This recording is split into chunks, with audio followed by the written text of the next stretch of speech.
What's going on, people? What is going on? It is Friday night, which you already know means it is Friday Night Madness with your boys over here, Six Man K Styles and the Mad Scientist, Mad Mike Sports.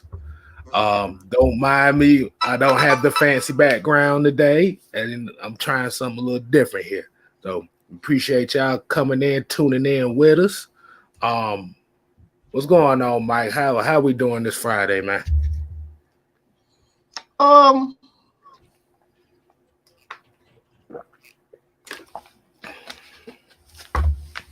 don't think people gonna like me today. Well, probably the first minutes of the show. I don't think people gonna like me. Oh Lord, what? People already don't like your ass, but how worse can you get? But before we do it, Mike, you forget we always got to do this right. We got to give them that real roll call. And today's roll call is going to be featured by High Quality H2O. We got. Oh, I got mine now. Oh yeah, you got yours now. Yeah, there you go. We got Joseph Thornton in the building. We got Todrick Davis. We got the homie Noah Tendale. We got The Nation. We got Triple G. Hey, Cartier Walker's back, man. Appreciate you coming through. D. Coleman, YMOF Jamal, Coach Will Talk Sports, Jerry Bowie. We got ATL Leo, Jonathan Bell. We got Eric McDowell Jr. We got Michael Walker, not that Michael Walker. We got Andrew G, Floyd Donnelly, Southside. I got she is so good. Oh, she snap. She can make a nigga sing. Please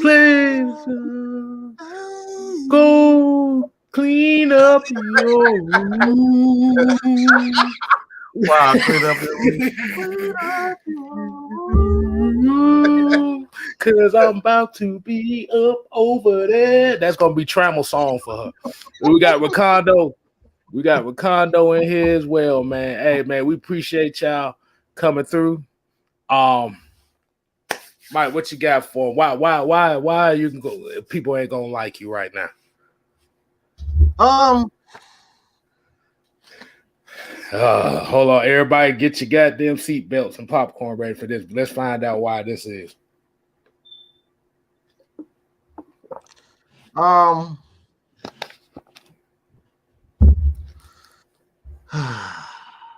just gotta be real. It's like this. Everybody, if you've got a little brother, you know, a little cousin, a little sister, a little cousin, a little whatever. You're used to getting your way with them. Beating their ass at every chance that you get. That little annoying ass little cousin that you every time they come on, they try to crack jokes and stuff all the time, and then you end up throwing a shoe at them, hitting them in the head, and they go crying, "Mama, they hit me in the head." So you just used to getting your way. I mean, every time you turn around, you getting your way. And then suddenly, one day, your mama come in there with a switch, or a ruler, or a shoe, or an iron, or a tire. I mean, depending on your mama. My mama hit me with everything. That's probably because I about to say, damn, bro, you might well come say she gonna whoop your ass with your little brother. You might well go with that. Oh, hey, my mom about 5'10". My mom was about 5'10", so I'm positive she could have sworn my brother. He was known as the N-word beater, if you get what I'm saying. If you're in the hood, you know what I'm talking about. Right. But you used to get in your way, and then suddenly one day, your little brother just come out of nowhere and just hit you right in the eye. You get a nice little shiner. You get beat up, and everybody sees it. It's a big swollen eye. What the hell am I talking about? What am I trying to say? It's just that one time everybody gonna get their ass. Everybody gonna get their ass kicked. You're gonna meet your maker, and things are just not gonna go your way. Well, this time, Falcons fans, and in particular, Matt Ryan supporters, we didn't get our way. We got dotted in the eye for the first time in quite some time. We just didn't get our way. And instead of just taking that L and just being cool with it, we crying and crying and crying and crying and crying and crying again. If I could just show you the messages, the comments that I've seen, not only on my channel, on K-Style channel, the messages that I get, I'm so fucking tired of all this damn crying. Get over it, people. There's gonna come time where you're gonna lose. Matt Ryan supporters, we took an L. Okay? We lost. We didn't get it right this time. And instead of just taking the L, I'm getting 15 billion. Like, I'm just kidding. Oh my God. Mike, you turning against Matt Ryan? I can't believe it. It's time to move on, bro. We didn't get our way. Good things must come to an end. This day was going to come. But unfortunately for me, it came a whole year sooner than I thought it would take. So at the end of the day, stop crying and just deal with it. Our new quarterback, as it is right now, we have two quarterbacks. Felipe Franks, and I don't know how to say it. I hope I'm saying the name right. Marcus Mariota. Those are the quarterbacks we got to get behind. Matt Ryan is no longer here. So enough. It's been, I don't know how many days. It seems like a damn year, to be honest. It's been the longest week of my life. I'm going to be real. This has been the longest week of my life. And like I said, Matt Ryan is the greatest quarterback and, in my opinion, the greatest player in this franchise history. So it's not an easy transition. But stop damn crying. It's done. It's over with. So that's it. Like, let's just keep it real, bro. If you're a Matt Ryan fan, just be that. But don't try to masquerade. Don't try to pretend like the Falcons, this shitty organization, and this type of thing happened. We just literally saw a couple of players and one player in particular. Well, I could say two players, but two players right now that we literally have every reason to say, all right, I see why these owners do the things that they do. Because you got guys like Calvin Ridley who just go out and do dumbass shit and then put the whole organization in the league in, issues. And then you got motherfuckers like Deshaun Watson, who is an absolute, Lord Jesus, he's just untouchable right now. So you can see how a lot of these organizations, why they do things the way they do, and it's not always popular because it's, at the end of the day, everything is all business. Sometimes you just got to do the right thing for business, and at the end of the day, as much as we all, don't want to say it, it was just time to move on from that. Everything, it just seems like we couldn't catch a break.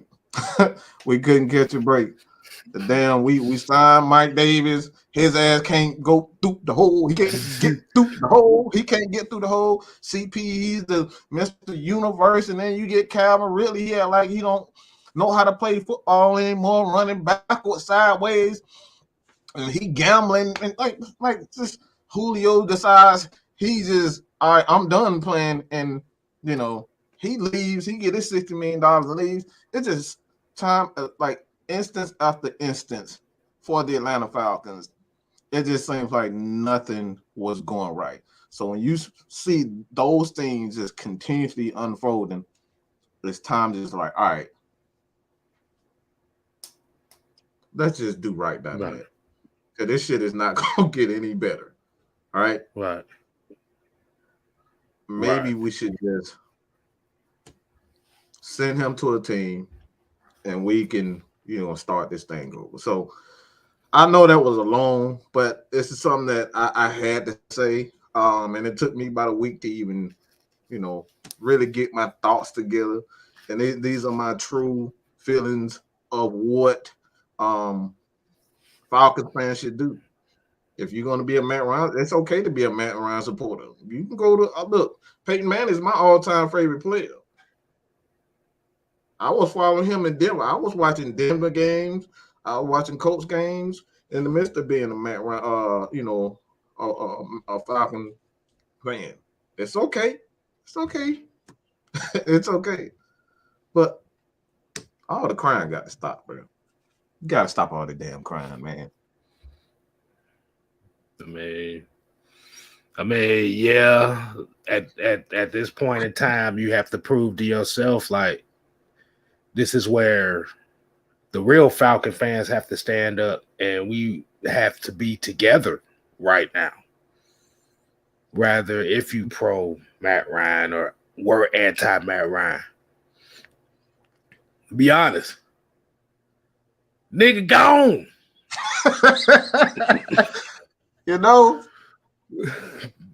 But he gone, bro. he gone. And then, like I said, I won't feel too bad that he's gone because I can honestly say here, and we can honestly say for the both of us and a lot of people that's in here, we've already given him his flowers. Absolutely.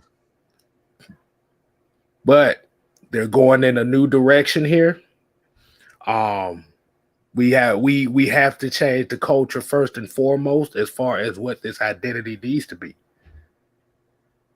And I want to talk about the Marcus Mariota press conference.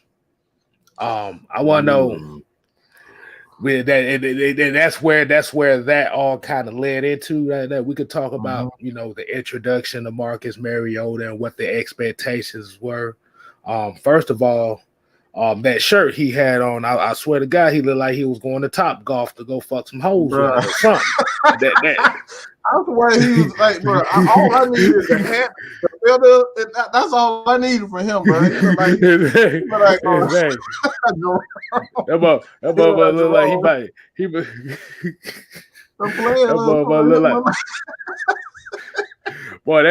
That boy had a bowling shirt on, boy. I'm telling you. But there was a couple things he said in there that I think he put a whole lot of emphasis in as far as why he chose Atlanta. Like I said a couple days ago, like I said yesterday, they've had a relationship since he was a rookie. Right. And the first key word that he said that he put emphasis on was Arthur Smith is going to keep it real with me. That's it. That's all it was. He's going to, like I said, he's going to be truthful. Mm-hmm. Then he just said, as well as he learned a lot from Derek Carr and Ryan Tannehill sitting behind these guys. Now, I don't know how much you would learn behind Ryan Tannehill, but Derek Carr I can definitely see. Mm-hmm. Hold on, we got a $5 super chat. Aaron McDowell Jr. said, all I can say is Matt Ryan's replacement better be just as good or better. I mean, that's the expectation you want. Mm-hmm. That is the expectation that you got to have. You want to see the guy be as good and or better. Mm-hmm. Because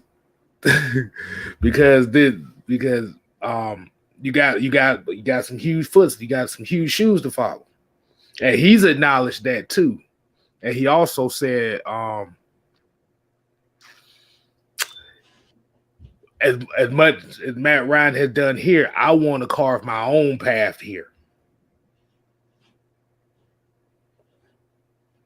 That's what I want to hear. That's what I love to hear right there, because it's one of those things where you don't want to put the pressure on yourself to try to live up to somebody. Mm-hmm. I'm laughing at Lowski. He said he seems kind of slow. What the hell? Wow. But the thing is, you don't, like I said, you want to create your I'm about to say, you want to create your own expectation here. Like I said, Arthur Smith loves him. That's why I said the chemistry is already there. So I think he'll be fine here. I think he'll be fine.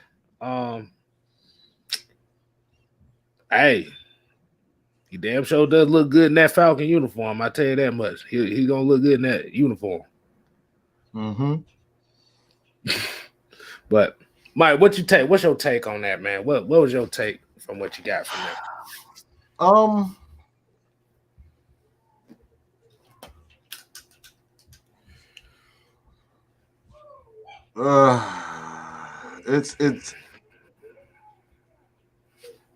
It's difficult. Because no matter what he does, he's going to be looked at. Like, no matter, I honestly think this is the best thing about it. I wouldn't draft a quarterback in the first 2 rounds. This is the worst time to draft a quarterback for the Atlanta Falcons, because nothing you do is going to be good enough for Matt Ryan. This guy's an MVP Hall of Fame quarterback. Nothing you do will equal the great Mike Vick. You're not going to be any like these two guys. When you talk about Atlanta Falcons, you say Matt Ryan, you say Deion Sanders, Mike Vick, and you throw in the great Jesse Tucker. Oh, they the standard. T Matt, those guys, Roddy, those are 5. Like that's the Mount Rushmore. So no matter what the quarterback does, it's not going to be good enough. Falcons fan, we've been spoiled. Mm-hmm. We've been spoiled. We had some legendary players. Claude Humphrey, Jesse Tucker, Key Brooking. We talk about some good players. Chuck Smith, Terrence Mathis. Bro, come on. Algernon Darius Crumpler. Scott Case. Like, come on, man. We had some Mike Ken. We can keep Bob Whitfield, bro. We can keep going. Mud Duck, Tom McClure himself. John Abraham, Jonathan Babineau. Come on, man. We've been spoiled, bro. So nothing that young kid does at quarterback is going to be good enough. We're going to critique him. We're going to say he sucks every time he makes a mistake. Matt Ryan doesn't make mistakes. Mm-hmm. Do you hear me? Let me repeat that. Matt Ryan doesn't make mistakes like that. When he makes mistakes, he was like, oh, wow. What the hell is going on? Matt actually threw an interception? We're going to see more of that. We're going to see him make bad reads. We're going to see quarterbacks. We're going to see more of those games what we had last year when Matt Ryan got hurt and we had 2 interceptions back-to-back from Josh Rosen and Felipe Franks. We're going to see a lot of that, Falcons fans. So this is the reason why I wanted to do Friday Night Madness a little bit. We are spoiled fucking rotten. This is the reason why K-Styles said, we've been saying, I don't think y'all ready, bro. It's about to get ugly. This is not going to be pretty football. It's going to be some ugly, sloppy, bad football from a team that's learning. It's about to get ugly. It's eventually going to get away from strike football to bust you. They're going to eventually have to get to bust you in the mouth football. Right. Yeah, it's like about, I said, about to play some ugly football, like you said. Mm-hmm. So I'm about to say, yeah, if we expected to see 15 350-yard passing games, no. Are we expecting to see games where quarterback throwing 6 touchdowns a game? No. Mm-hmm. Like I said, we have to change the culture, and we want to go. And like I said, and we're gonna be talking about the Falcon free agent moves as well a little bit later, and just get a lot of people's opinions on those as well, and our opinions and how they try to set this team up. But let's go ahead and as Falcon fans, let's just go ahead, man. We a lot of us was begging for rebuilds. Can't run away from it now. I love rebuilds, man, because you already know your team has no expectations at all, and that's where the true fans show up at. But the thing about it is, and I have to call out some folks, I'm not tanking. I'll be damned if I have the mindset of tanking. Yeah, you can kiss my. You can kiss the whole side of my ass with that one. If we're bad, if we're bad, we just gonna be bad. But don't what did the word always say? The power of the tongue.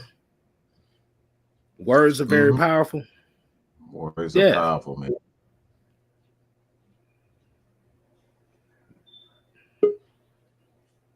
Cookie by day. Devontae said the left or the right. Both of them, motherfuckers. The left and right shit. I get you. Look. We throw a fruit bowl in that bitch.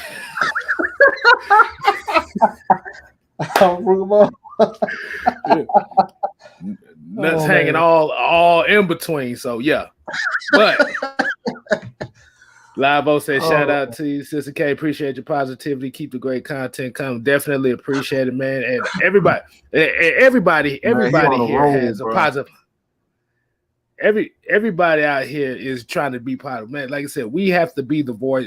And like I said, there's not a lot of content creators that's going to be the voices as far as trying to keep the positivity here. You can come holler at your boys over here. That's what we do around here. I know Mike comes off as a little asshole-ish, but believe you and me, it's misunderstood. LT, misunderstood. Jew, we all are misunderstood over here. So it ain't just me, homie. It's everybody. It's as we call the unholy alliance is real. Oh, yeah. It's real over here. But as we got coming on, speaking of unholy alliance, let me go ahead and set this up right here. I don't know, y'all know where I'm finna go with this. God damn it. I wish I had a mouse. My mouse at like complete horse shit right now. But as we finna set this up, as you already know, I want to give it all to you. You're right on. We got Sexual Chocolate Mark Henry in the building, aka LT. What's going on, people? How y'all doing tonight? What is going on? Hey, man, we good, man. We good, man. What you got for us, man? All right. I'm gonna do whatever I can, but for the time being, I'm just gonna go ahead and break it down to y'all fans. Y'all got what y'all wanted. Y'all got what y'all wanted. Matt Ryan is no longer a Falcon, so you can't put no blame on this man. What happens, happens. It is what it is. You can't go out there and we lose games. The first thing you say, what a quarterback did such and such. Nope. Now you get to see what real football look like. The lack of defense, the lack of running game, the incompetent receiving core. You're going to see what Matt had to deal with this team for the last several years. Matt, as a matter of fact, really the last decade. Like, I mean, don't get me wrong, we had great receiving talent, but defensively, one never really done. Running game got lackadaisical after 2011. Like, this is where we at right now. When it boils down to it, people, football is a team game. And I really want to say that it's a crying shame it took for this man to leave Atlanta for him to finally get the flowers that he definitely deserved. I put out a tweet early in the week and said that Matt got more love in 18 hours than he saw in 14 years. That to me, people, is an absolute travesty. And this fan base is the reason why Atlanta sports do not get the love and recognition as what the Braves do, even though they said we didn't get the necessary coverage that they should have got after they won the World Series. But, Braves country, they strong. Braves country is Braves country all day. They don't go nowhere. Win, lose, or draw, it's all about the Braves. They stick by them. But when it comes to Falcon fans, y'all are halftime. And what I mean by that means you only mess with the team half of the time. Like, at the end of the day, it is absolutely atrocious to see things go the way it went. And now, for the last week, I've seen all the people that had so much hate for this man. Now you praising him. All the media outlets. I want to do a show on that because a rant coming for that. I'm sorry, a rant coming for that. I just had to say that real quick. I see some punk. Go ahead. I'm sorry. What you say, man? He said 101. He said 101 with the great one is coming up soon for that. That's coming because I'm seeing a lot of I'm seeing a lot of punk bitches. Okay, let's just call it what it is. Especially the biggest one of them all. He works for ESPN. He's the black so-called black educated guy. I just hate even saying his name now. It's disgusting to see his face. Hey, look. The words that you respect him. Like, huh? All you did here.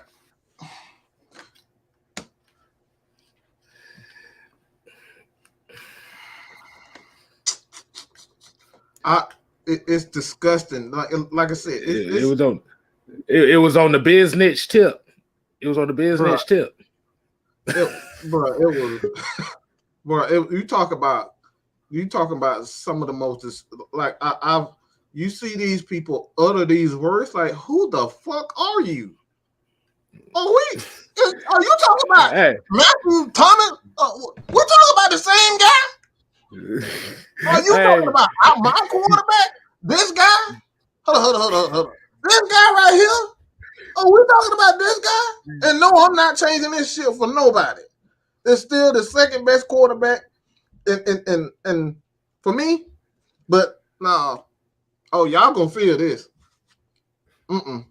Please don't, boy. Look, bro, I'm telling y'all better, but please, look, I want everybody to tweet at this man, Stephen A. Bitch. All right? Tweet at him. I want him one-on-one with the great one, because I got some choice words to say about his punk bitch ass. He's a straight up punk ass bitch. Like all of a sudden you respect man, shut the fuck up, man. Hey,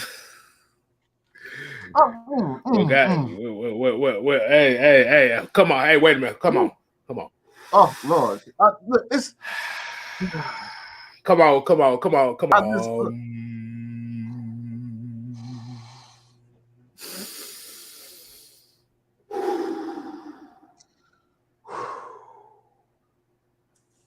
So yeah.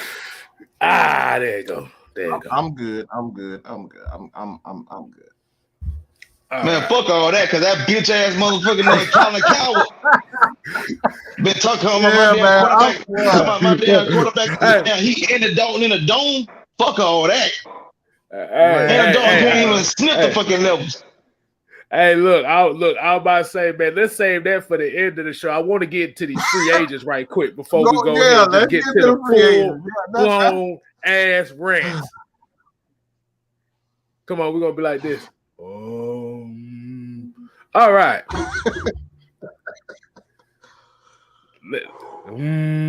All right, so I want to get y'all opinions on how y'all feel about the free agency moves that the Falcons have been making. Because I know a lot of people look at these moves and be like, well, ain't nothing special to bark over, and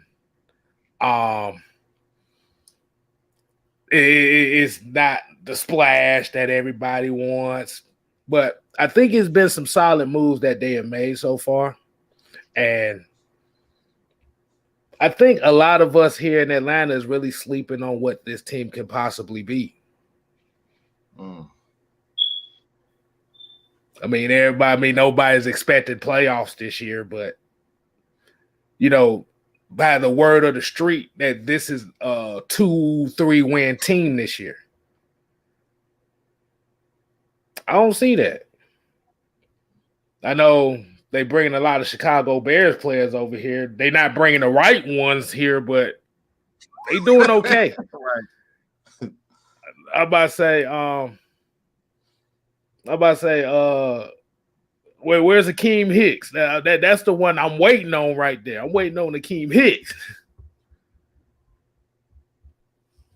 But Lorenzo Carter, that seemed like that's the one that kind of got everybody over the free agency bug. Casey Hayward, Damian Williams.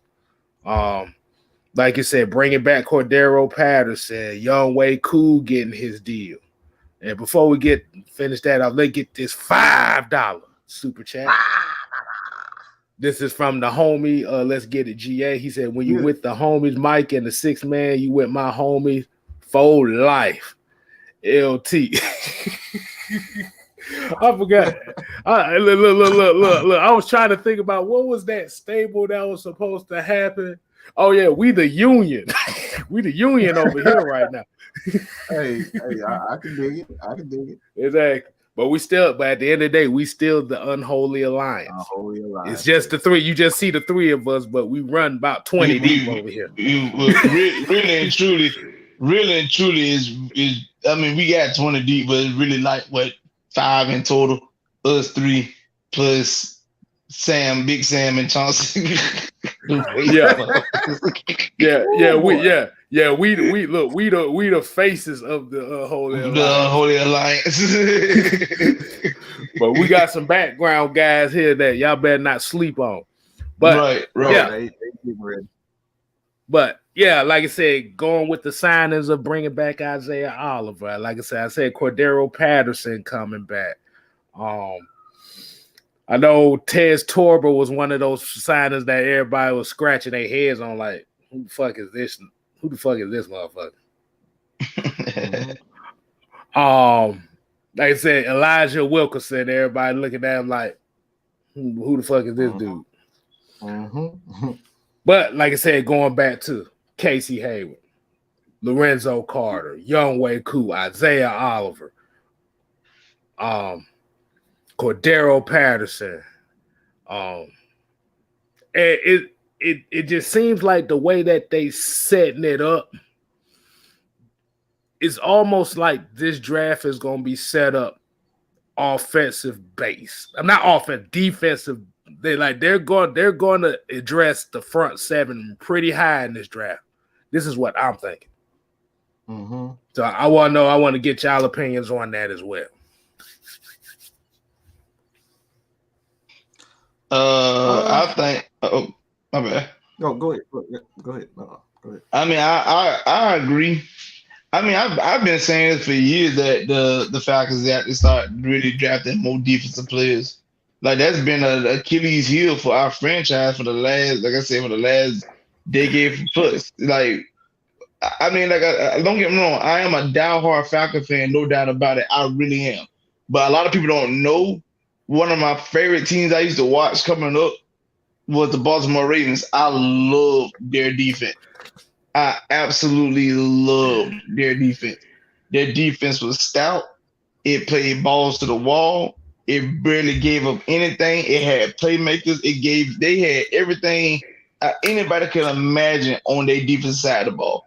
And like I said, I ain't gonna necessarily say the Falcons will become the Baltimore Ravens, quite frankly, it's gonna be very impossible to do so due to the fact that we're talking about, in today's game, they won't allow you to really be dominant on the defensive side of the ball like we should. You know what I'm saying? So it's gonna be hard for you to do that. But if we have to be able to get a defense that gets stops when it's time to get stops. Giving up third and longs and not being able to put pressure on the QB on third and fourth downs. Not forcing turnovers. Like I'm gonna be honest with y'all, if we probably did the math, and they go that damn Power Rangers damn theme song. But, go Power Rangers! But, like if we did the numbers on how many turnovers we probably got in like the last few years, man, we probably like bottom half of the league. Like we do not create turnovers, and that is a horrific situation. We have to be able to create turnovers. Because what people don't realize is, not really trying to keep bringing up Matt on this, but what people don't realize is when it boiled down to it, like Matt was the type of QB, if you gave him turnovers, he could thrive. We weren't doing that. So that's really this is why we were saying like it showed how great he was, because this man was out here literally like driving the length of the field and putting up points. But at the end of the day, you got to get a defense that's gonna help this offense. Your defense has got to create turnovers, and they have to get off the field at time and possessions. When it's third down and you in your own territory at the 30-yard line, and it's like less than 4 minutes left in the game, you need that crucial pressure that could be able to get their opponent's offense off the field. Why do y'all think the Rams won the Super Bowl? If you watch that replay in that last play, Jalen Ramsey fell down and left Jamar Chase wide open downfield. But what stopped that? When you got a dominant defensive lineman and like an Aaron Donald or someone in that caliber that could create that, that could gain that pressure, it negates all of that. So, like I said, in the draft, we definitely have to build a strong defense or something of that nature, because we need it. We need it, man. It's time out for the BS, bro. We can't keep going out here thinking scoring 40, 50 points gonna get us dubs, man. Like I said, I've been saying this for the longest. You can't lose games if your opponent not scoring. That's the bottom line to it. I definitely agree with that. I'm a huge boxing fan. I'm gonna say this real quick. I'm a huge boxing fan. And please don't use what I think you about to use for as an example. No, it's gonna be complete. You'll see. But Custom Model is obviously one of my favorite managers and promoters and coaches there is. And one thing that he always stated is that he never wanted people near Mike Tyson that was gonna change his mentality. Mike Tyson defeated a lot of people before they even got in the ring. Mike Tyson really believed that he was Napoleon. He thought he really was that damn good. He knew he was that good. Why? Because Custom Model, before he even put him in the ring, he destroyed that like, a lot of people don't know about Mike, and you probably don't. Mike is a very sensitive person, bro. He's sensitive as hell. His mom used to beat him, like really beat him. You know, he didn't have friends. He wasn't popular. And the dude that cried at the drop of dime. But when he got with Customato killed all that shit. He killed all of that. So why am I bringing up that analogy? Is because Falcons players, we've been soft as shit. We've been soft. We've been lied to by Thomas Dimitrov. We've been lied to by the NFL on what really builds champions. What really builds champions? That's the national media. That mentality and your heart. They getting football players in here. We getting guys that's not afraid to bust your ass in the mouth, who's not afraid to actually run the ball. Guys who aren't afraid to hit.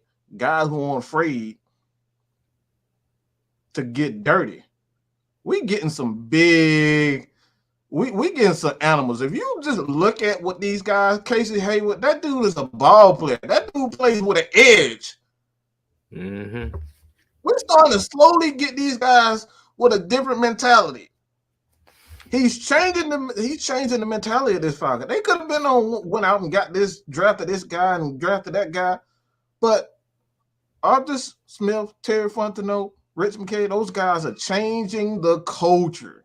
LT just said they're changing the culture, the mentality. And with a fighter, you got to kill that scary part of them. You got to get in there and force them to take a couple of punches. When you get in there on that football field, look, you got some guys that are afraid to get hit. The best way to go about it is what?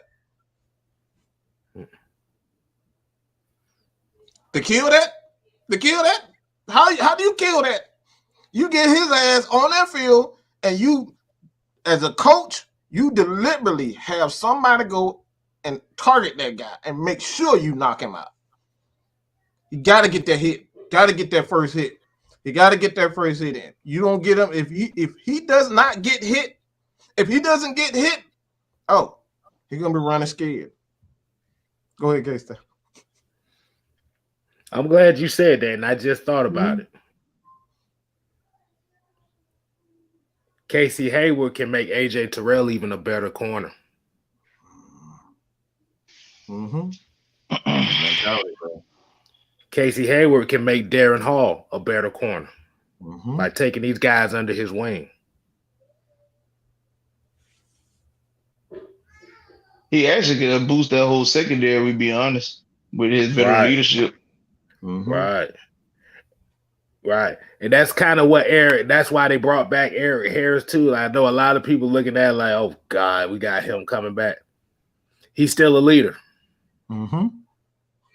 You still need leadership. Like I said, Eric Harris didn't play as bad. The problem was he dropped too many picks. Oh, Jesus. Yeah. Like if he actually if I think about Eric Harris, the first play coming to my mind was that pick six he missed against Dallas. I'm telling y'all, bro, if he catches that ball, the whole dynamic of that game changes. Right. Like you said, if he actually converted on those interceptions he dropped this season, he actually be making way more money in free agency. Really? But this is why we always say, but you got to make the plays when it's presented to you.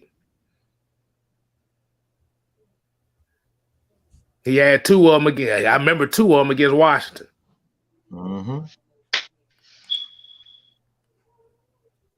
Yeah. Casey Hayward's been a dog since he was in Green Bay. Yeah. He's been a dog his whole career, to be honest with you.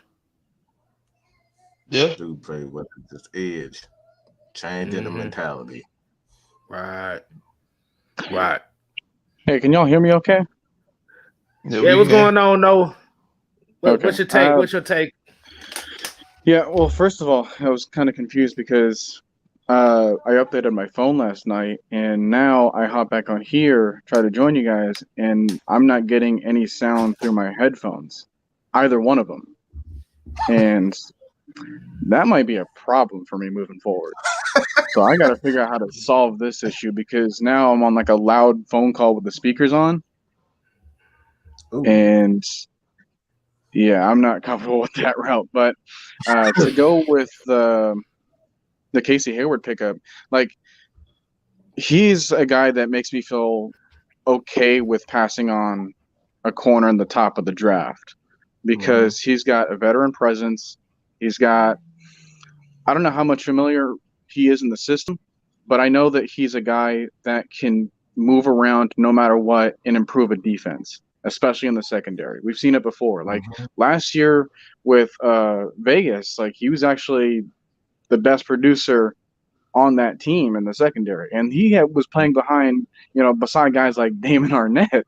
It's like, yeah, he was a bright spot for them too. And we got another corner right there. I don't know how the heck you can make AJ Terrell even better than he is right now, but Casey Hayward can be the guy to do that.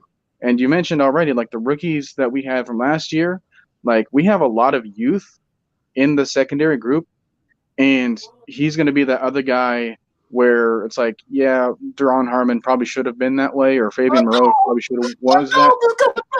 My dog coming back. My dog. Oh, my dog. Oh, my dog. You gotta come on, man. Come on. But get some praise. Get my boy some praise. Go ahead. You know what I'm talking about. Who am I talking about? I don't even know right now. I ain't gonna lie to you. Isaiah. We know. Oliver. I mean, like, he was already good without him. Like, who? Bro, this secondary can be really scary. This secondary can be really scary. We talking about you get Io back, and the good thing that I do know, I'm not as sure exactly what his injury, but I don't think it was a ACL tear, MCL ACL tear. So that's good. But man, whew. I wonder how far along Eric Harris is from his recovery from his injury too. Who's that? Eric Harris. He also got injured late in the season as well. Oh, the arm pick. Yeah. At this point, we got a guy, and I'm not pretty sure y'all know. He probably in the chat right now by the name of Rashad. That man been saying that man say all the time, if you want to win championships, you got to build the trenches. This is where the Falcons at right now. We have got to build this trench. Trench warfare has been abysmal, and I'm here to tell y'all, if you was in the military and you ain't got no trench warfare, you ain't gonna make it. About to say, you can surprise people with a bunch of snipers, but god damn it, once they spot it, but sometimes they ain't. But sometimes you're not in a situation where you could be able to snipe. You got to go toe to toe on that battlefield. Exactly. I also think that. Oh, go ahead. No, you good, Noah. Go ahead. Okay.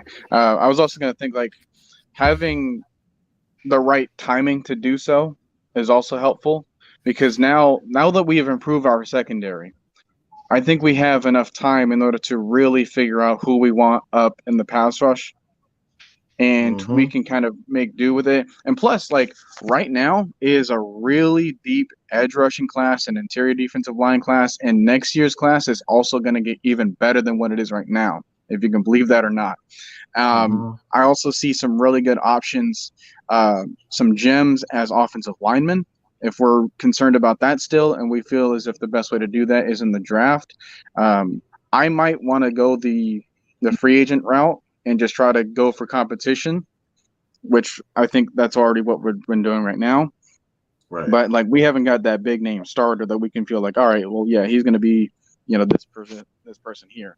So competition at these, in the trenches, that's going to be really exciting for us moving forward. But Yeah, you can go back to what you were saying. Oh no, that's good. I mean, at the end of the day, this team has to build through the draft. We haven't really built a team through the draft like that consistently in a while. Just going back to what LT saying about the trench play, even in that Super Bowl season, the trenches really wasn't all that. It got you over the hump just a little. It got you just enough. But as far as dominating, we have to be dominating in the trenches one way or another. Route 96 is gone, people. We can rejoice. And we got to have the right sort of domination also. You can't come in with that the style of running game. Like the Falcons were running the ball. They ran the ball. Like they did try to run the ball, but the style of runs of what didn't allow teams to respect them physically. What I mean by that, 3rd and 1s, being able to convert 3rd and 1s and get physical when you need to get physical. Goal lines, getting those 2 yards when you need to get those 2 yards. So getting running backs using running backs like Quadri Olison and Mike Davis in those situations, and having a quarterback now that adds that added dimension with his play calling. Because what a lot of people don't know about a lot of West Coast system is that quarterbacks have to have that ability to move around. Can't be a stationary quarterback. The only quarterback to like, and I don't even like to say that Tom Brady uses a West Coast system because it's just quick passes. He just stand in a spot and they just get rid of the ball. That's just literally what he does. So it's not even like he doesn't really run a traditional West Coast offense. Don't let anybody tell you any different. That bullshit that Tom Brady is not a true West Coast offense. A West Coast offense, you got to get the ball on the perimeter and get guys in space so they can use their athleticism. Tom Brady don't run out of that shit. All he does is get the ball out of hand quick and let everybody else do the dirty work. But a true West Coast offense is motion, a lot of bootleg rollouts, and quarterbacks being able to use their athleticism. And now this is why they have quarterbacks like Felipe. That was the whole design. I mean, I should have saw it coming then, but Arthur, he slowly brought it in. But now you see what they're trying to do. And as far as the wide receiver, this is what I really wanted. And Devontae kind of alluded to it today. And I kind of played close attention to it. The types of wide receivers that the Falcons are signing are wide receivers that get up the field fast. Not a lot of wasted motion. They get the ball, catch the ball, get up the field. That's it. No wasted motion. It's nothing pretty or prissy about that. You get the ball, catch the ball, get upfield.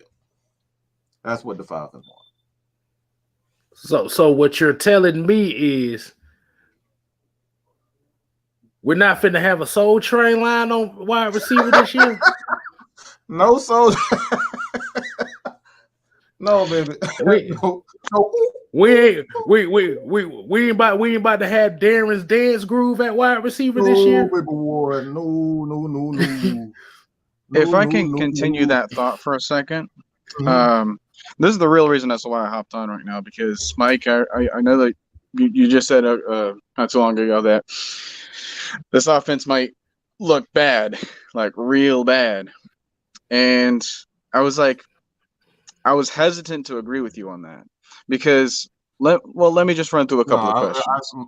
Let me repeat that. I didn't say not the offense. I'm talking about the team in its entirety. You're about to see some bad football. We haven't truly seen bad football from the entire team. Matt Ryan has covered a lot of stuff up. So that's what I meant by that. Okay. Well, here's a series of questions that I'll try to bring up. Do you think that Arthur Smith benefited from Matt Ryan's? No, I think actually Matt Ryan held back what he truly wants to do with the offense. Do you see any improvement in what Arthur Smith wants to do with this offense? Yeah. Okay. Do you see clear ways where we can improve the roster on both sides of the ball? Absolutely. Okay. So, and here's another thing too. Does rebuilding necessarily mean that you have to lose? Absolutely not. Okay. So now I understand how, like, yeah, we're not going to be as sufficient in the passing game as we were, but I don't really see, unless if we just like execute terribly, which again, I only saw that from a few players, and we were easily calling them out the entire season. You know, the only one that we were kind of holding back on was Jalen Mayfield, and that was because, well, that was the plan C. So we were going to cut him some slack regardless. But the one thing that I was going to really think about is, like, I don't really see us like decreasing that badly. Because, you know, Marcus Mariota in his press conference, he said, like, he was really self-aware with what he learned right now. It was like he felt kind of burnt out with what he was doing in Tennessee, and then kind of cleared his mind and learned a lot more stuff and really absorbed it from what he's learned from, Arthur and then Ryan Tannehill and then Derek Carr, he mentioned. And now he's kind of looking at it from all different angles, looking at it from being a good quarterback to like winning a playoff game and, having all the success, like 3 or 4 straight winning seasons in Tennessee with him at quarterback. I certainly want to say that he helped in that regard. And then he was also like a practice squad player, and he was also a backup. And, so he's learned from all those different, sides of the ball. So as the leader that he can be, I think that he can really like humble himself and not try to do too much on the offense, and that will really improve what Arthur Smith can do, because he understands how malleable the Marcus Mariota can be now. He understands that he's willing to take the criticism, he's willing to, change, right? If you get a different guy that has a different like offensive system in place, then that's going to be tough in order to build everything else around the offense. When you look at the way that this is built for one style of offense, and it really reminds me of what San Francisco is doing. Like they have the George Kittle, we have the Kyle Pitts, they have the Deebo Samuel, we have a Cordero Patterson. Outside of Brandon Ayuk, which wasn't really utilized all that often, they had receivers like Juwan Jennings and Trent Sherfield. That is like our version of Olamide Zaccheaus and Tajay Sharp, if you really think about it. So it's like they weren't really heavy in the wide receiver group either, but they didn't really have to be, because the number one thing, their bread and butter, was the run game and making sure that, their quarterback at the time, Jimmy Garoppolo, wasn't the one that was causing all the mistakes. And when you compare it in that regard, even with what you would consider Trey Lance to look like, I say that we're almost on par with what San Francisco can look like next year. And if you think they're going to be a juggernaut, what does that say about us then? Because, they trust their left tackle. We trust our left tackle. They lost their left guard, Laken Tomlinson. He's no longer there. So we also have a hole at left guard. But other than that, like, there wasn't a whole lot of other surprises, but their scheme worked well. And their defense, which we're trying to build up, was keeping them in the game, and that's what really made them look competitive, and that's what made them look like a tough opponent, because their defense was able to capitalize on mistakes that the offense was making, and vice versa. Like the offense was able to move the ball, making sure that it was sufficient, and they got to the NFC Championship game that way. They didn't have a whole lot of superstars, but they just had people that worked. So even while I see guys like Elijah Wilkinson, I see guys like Kadero Hodge, and we're all thinking, like, the heck are these people? And like, don't be too scared, because first of all, I don't really expect these guys to start anyways. But they're brought here for a reason. And if we understand that reason, we'll be a little bit more accepting of what the team can look like moving forward. So I know it's tough to have all this change happen for us, but this is what's got to happen, people. Like, we're going to have to, see ourselves in a different light. And I think the light that we're going to try to, look forward to is becoming the next 49ers. Hopefully not choke, but, that's, I think, what our philosophy can look like on both sides of the ball. We just need to get our Joey Bosa and D Ford and maybe like Javon Kinlaw, and that'll be fine. But I think that, we're on pace for doing that, and 2023 seems like our final product for that.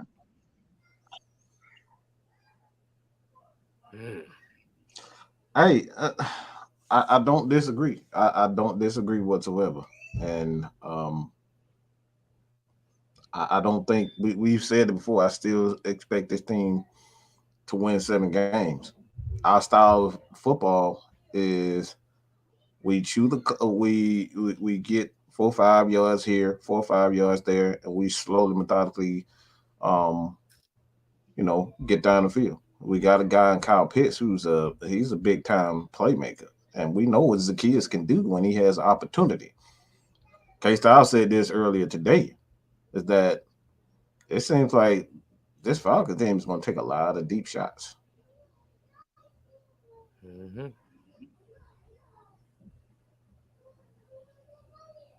That's what I see from this team. I really believe this is going to be a team that works well together. The biggest issue with this Falcons team for the last 5 years or so is that they weren't equally yoked as a team. It was the Matt Ryan and Julio Jones show. That's what we know we was going to get every game. We prayed. We screamed at the TV. We said, damn, can somebody? Grady said, damn, don't y'all got to block anybody else? We know that. Like, we know now if the Falcons score, that we know for a fact that Dean Pease's defense is not going to give up 90 yards the very next play or one play. We know that for certain now. We know that Dean Pease knows when to blitz. And he knows what to do with his players. Darren Hall is a guy that I did not expect, and he filled in he filled in well for a guy, Isaiah Oliver. He filled in well for a rookie. Mm-hmm. Richie Grant is starting to he started to get it towards the end of the season. We saw what Ayo could do. He get a secondary move. This dude can be a legit NFL pass rusher. So you get a couple of pieces, you add even more pieces to it. Hey man, that's a solid. Like I said, this is a solid team. And at this point in time, when you got most of the quarterbacks on the AFC side, what the Falcons really got to Jameis Winston? Ain't nobody scared of Jameis Winston. Panthers are confirmed to start with Sam Darnold. Sam, wow, really? Who's scared? Like, come on, like if you looking at this logically, this is much better than teams. People just look at. I see the same things over and over again. Oh, we don't have a lot of talent. Says who? We just can you, like I said, can you name the receivers of the 49ers? Let's be real. Let's be real. Can you name? I kind of just did, but that's beside the point. But that's it. A lot of people can't. I couldn't name it. Oh, speaking of which, that 49ers offense is Deebo Samuel and nobody else. Right. Oh, and speaking of which, you mentioned about the deep shots that we might be taking. Frank Darby's specialty in Arizona State was catching those deep shots. So I think we might see a resurgence of him finally. Mm. Mm-hmm. Look like A-Styles is a genius. Because the reason why I say that too is when you kind of looked at last season, if you looked at how the wide receivers were, what was one of the main complaints that we had was you had guys that couldn't get off the line of scrimmage. Mm-hmm. But you also had guys that really didn't have versatility as far as being those receivers that can beat you deep. Am I correct? Mm-hmm. Outside a lot of days, the kids and the Kyle Pitts. Like I said, we're just gonna be real on that. The guys that they are going to be targeting, that I have a feeling they will be targeting.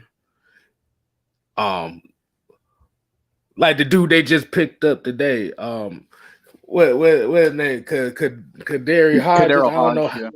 Kadarius Hodge. Like he is a bigger body receiver that most people ain't like we not really paying attention to. Like I said, 6'2", about 210. Like I have to see more of him, so I really don't know too much about him. But yeah, bring them type of receivers back to Atlanta. But from what I'm hearing is that he's an okay run blocker. We need, like I said, we need receivers that can do a lot of different things. Russell Gage is fearless, but come on, he doesn't give you a threat deep. Alamazay the Kids gives you a threat deep, but he doesn't consistently get open. You got to have that physicality on offense. And what was going to happen now with this Falcons team is, especially with Marcus Mariota in this RPO game, the threat of Marcus Mariota is going to help this offensive line. Oh man, I just realized it's like if you trust if you make sure that the defense like respects the deep threats that we have on this team, could you imagine you take two receivers out deep on the right side of the field and then do a dump off for Cordell Patterson, the yards that he can get from that. Or, Marcus Mariota can scramble right there and there's free yards that he doesn't really have to take a hit for. Williams is another guy that's really underrated as a receiver out of the backfield. That's something that he did in KC as well. Mm-hmm. Yeah. He's a decent guy. Right. So I also think that you don't necessarily have to throw to the deep shot every single time, but you can use that in your offense in order to, create space in the defense for someone else to feed. Right. And what that does is that and by having that ability to kind of move that pocket, kind of move the pocket, move the quarterback out and roll them out on a consistency if you need to, it opens up the middle game. Because as Mike said earlier about these guys and this no wasted motion stuff, they have no wasted motion. That means those drag routes become a big part of this offense too. Mm-hmm. And that the safeties are going to be mostly paying attention to what the quarterback does. So if you move him around, you can probably manipulate those ones and then really trust the deep shot now because you might create a one-on-one with the corner. Right. I saw something in the Buffalo game that I absolutely love from a play calling standpoint. And I see a lot of people saying, oh, but Kyle Shanahan is a great play caller. It's like, why? Why is he so-called a great play caller? The truth of the matter is what makes great play callers is because they know to get the ball to the playmakers. And what we saw in Buffalo is when Kyle Pitts was hot, he kept feeding him. That's what makes play callers play callers. You don't do dumb shit because you trying to get everybody the ball. You see an advantage, you take advantage of that advantage. You keep feeding them the ball. That's it. If I see that Kyle Pitts is hot, it doesn't take a genius to see, all right, maybe this guy's hot. Maybe I can do these things. All right, Michael Thomas is really hot right now. Let's see if I can throw him the ball again. That's what make great play calls. What gets him out of already? Go ahead. Hey, perfect analogy. I got a perfect analogy.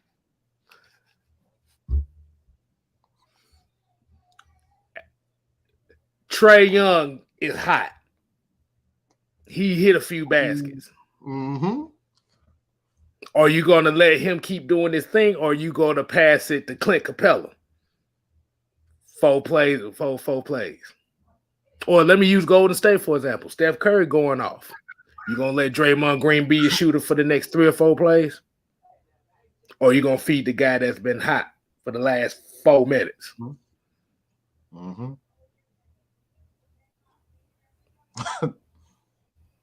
I mean, since we talking basketball, you might well let me bring my boy Kobe up because I damn sure remember the 2008 Western Conference Finals. Mm-hmm. It was like Game 5, which was the closeout game. 4th quarter start, Kobe hit the first 2 shots, and when he hit that second one, he ran right by the sideline, looked at Phil Jackson, and he did that rolling motion with his hand, like keep him coming, because I'm feeling it. And I'm talking about that man went dumb in that game. He went dumb in that 4th quarter to close out the Spurs. They lead us to first of our 3 championship trip from 08 to 2010. But like you said, you don't take the ball out the hot hand. Like I said, when he hit them first 2, he ran right by field. Keep him coming, because I'm feeling it. Another game that bring it to the football perspective. How do y'all think Julio got that 300-yard game? You don't quit feeding Julio. You keep feeding him. When we quit feeding him, Carolina slowly climbed back in the game. And then what happened? You hit Julio again for a 75-yard touchdown. Yep. Game out of reach now. Feed me. You more. feed the hot hand. Feed me more. That's it. You gotta keep feeding. Hey, we told y'all the unholy alliance is here. You got one more for you. We got one more coming in. We got Devontae in here, and we got the OG Chauncey. How's it going, everyone? What's going on, y'all? What's up, y'all? Nothing, man. What y'all want? What y'all want to speak on? I just wanted to bring up the point. I know I heard Noah talk about it a little bit earlier. We haven't seen exactly what we're going to get from this offense yet. You know, it was just the beginning last season. And as far as Mayfield, I know everybody wanted to gripe about his pass blocking, but one of the things that highlighted about his play was how well he could run block. Most of Cordell Patterson's big runs were to the left side behind Mayfield and Jake Matthews. With this team moving forward, they want to run the ball and basically beat up on teams. Mayfield is perfect for that. Does he have to get his technique right? Yes. But that's what these players are. As far as Hennessy, we already know Hennessy was a technician. That's what he was brought in. He's a great technician. He has to learn how to get to the second level better than that. But as far as this team and how the offensive line is set up right now, they are really set up to run the ball and run the ball effectively. They just have to realize that. Oh, I just realized something because you brought up about the play calling stuff again. Because I saw some comments was like, oh, hey, well, you know, Arthur Smith is not on it's not on Kyle Shanahan's level. And I was like, I think you might have a point there, but you also got to remember, who was saying that to about Kyle Shanahan back in 2015?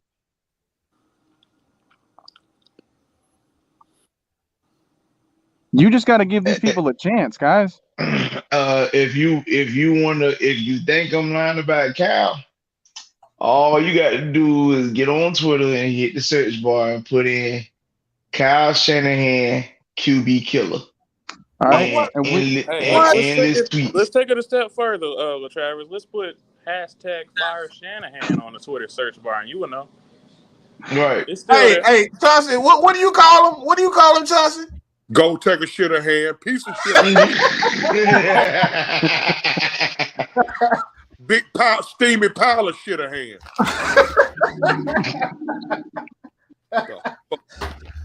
Oh, You know, boy. we were saying about how the great play callers, they just give it to the hot hand every single time. Dude, that's what Kyle Shanahan did in 2015. He just kept throwing the ball to Julio. That was like all the playbook. And you know, there's a time where it's like, hey, you got to let these people just calm down and get their rest, you know? Because That's what he did to you know, Debo. he learned his Debo lesson the got next tired. season. Debo got tired. Debo got injured. That's how they lost. Let's keep it running. We've seen on multiple occasions that Kyle Shanahan's arrogance gets the best of him. So yeah, I don't really see that coming from Arthur Smith just yet. Mm-hmm. He doesn't really have that in his pedigree. Because Kyle, you know, he can have all the inflated ego because of his dad. Mm-hmm. Man, that inflated ego caused you know. Never mind. My bad, bro. Go ahead, bro. Hey, it cost him 2 Super Bowls. They just say it. We've seen his basically his tactics all when we actually signed him in 2015. I remember when everybody's complaining about why he always throwing it to Julio, just Julio. When everybody's complaining, I remember that one game he targeted Roddy White 3 straight times and ain't targeted that much once more in that game. It was just showed to me that just showed about his arrogance when it came to his play call. And if I'm not mistaken, I think that was the Washington game. And Because we were like a lot. That was the Washington game. like He started he ran the first 4 or 5 plays straight at Roddy White because Roddy bitched about getting the ball all week.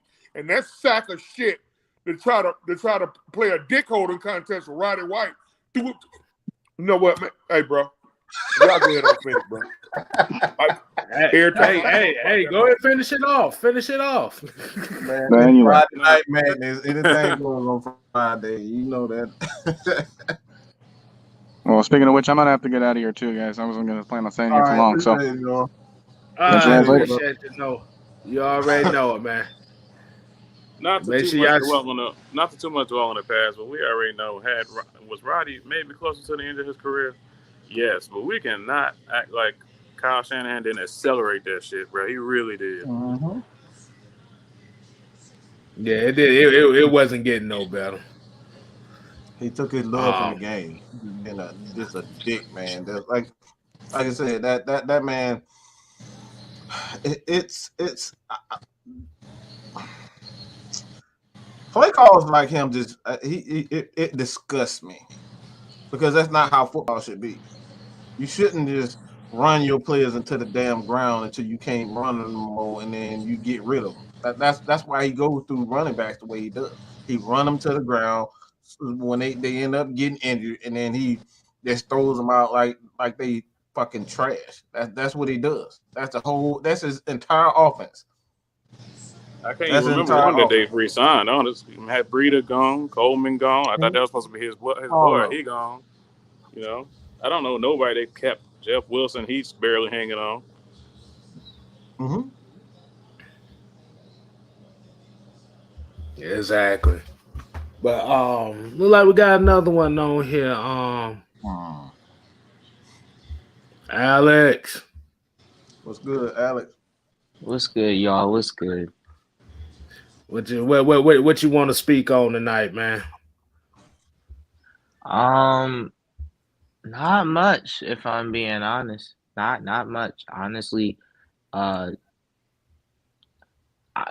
much. You guys are really on point. So I'm kind of just chiming in a little bit. Let me ask you this question. So, and I'm being real selective with this one. I'm gonna just come out and say it. You still want a cornerback? You still want a cornerback? You want a cornerback? No. What you want now, Alex?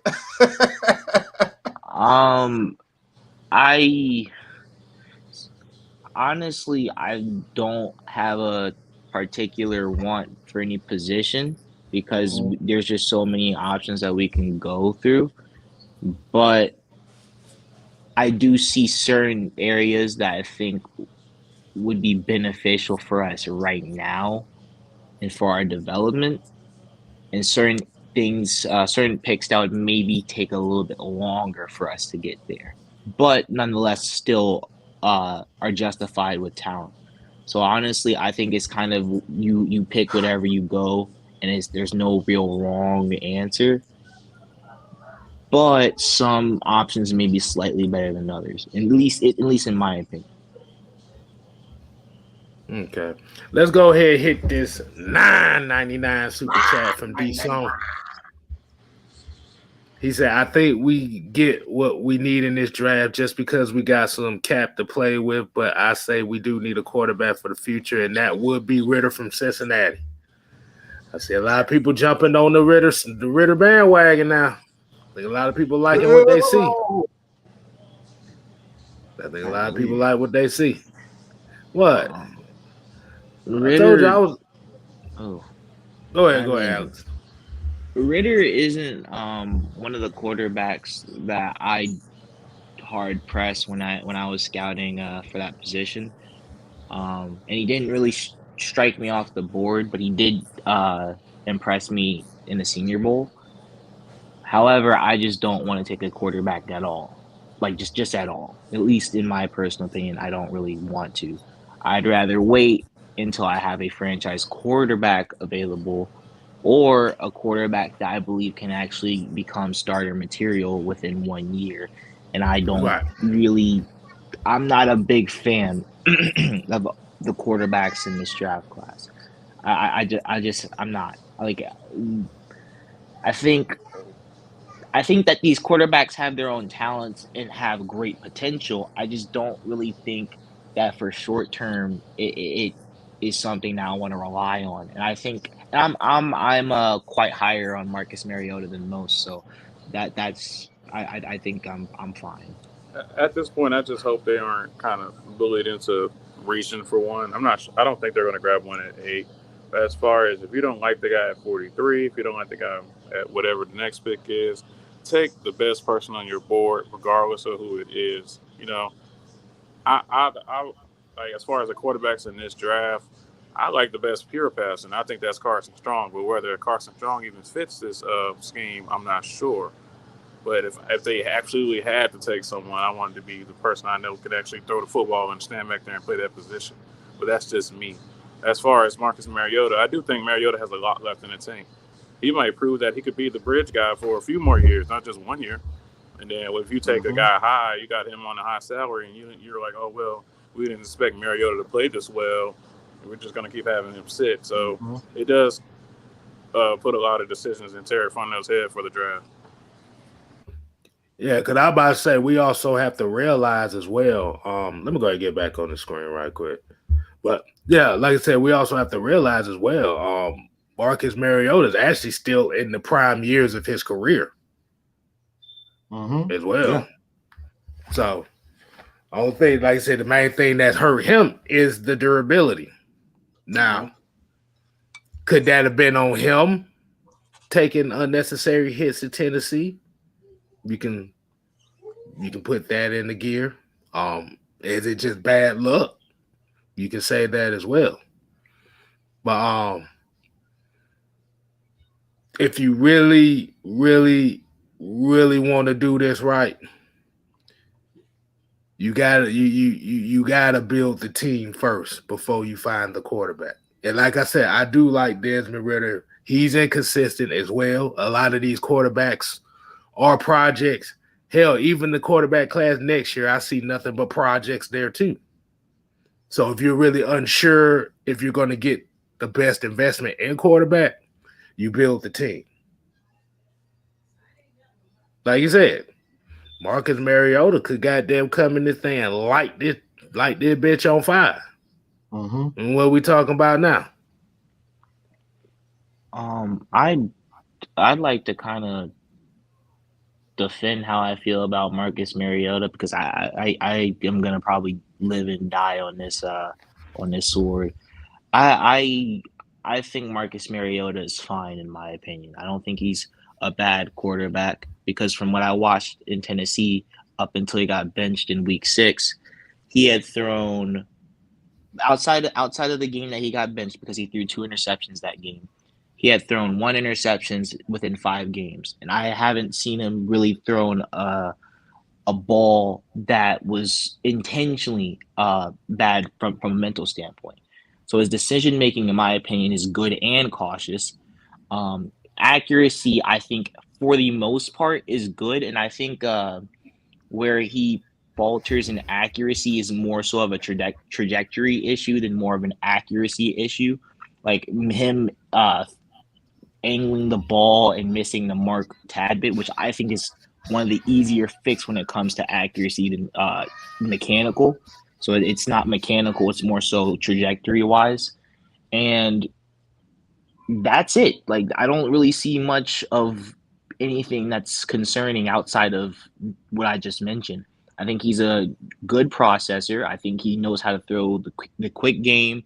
I know that he can extend plays if needed, but ultimately he doesn't eliminate what Matt Ryan still had to go through last year. Like he doesn't necessarily say, you stick Marcus Mariota in there, and just because he can run fast, that just eliminates the fact that we have pressure all over the place and guys that can't get open that are like 5'11" and can't work back to the ball with like midget hands. With all due respect, it just doesn't fix anything.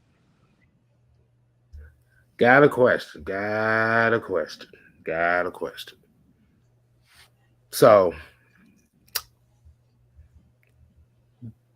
Alex, you can give me your opinion on this one.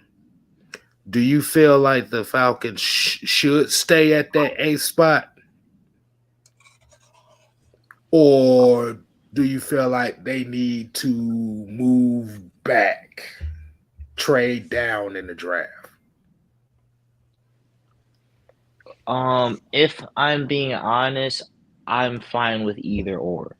Because I've been doing mock drafts myself, and us just staying at 8, I can see us making picks, banking on them realistically speaking, and